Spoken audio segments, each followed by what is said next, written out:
Hi guys, si Jordan naman at nanonood kayo ng M-News Experience. Sa balita natin ngayon, si Yamaha po is nag-celebrate ng kanila pong Gen Z authenticity with bagong kulay syempre ng Yamaha Mio Fascio. Okay, ito po syempre tinatarget nila rito mga Gen Z para i-focus po yung tinatawag nating expressing individuality and authenticity.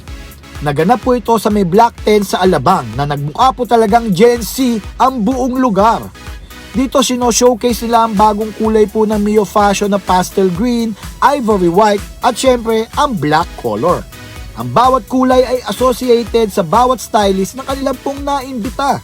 Hindi lang po yan, marami rin po silang naimbitang media influencers at syempre mga motovloggers. At para naman po sa Gen Z Expression, na-feature po ang community of local merchandisers through partnerships with South Trading Port. Hindi lang po kulay ang napalitan, syempre, na-improve na po ang aesthetic side mirrors, na-reshape na rin po ang kanyang seat, at improve na po ang USB port, at meron po siyang bagong graphics. Ang key message po ni Yamaha is to encourage self-expression and individuality through riding. Ika nga nila, express what makes sense to you.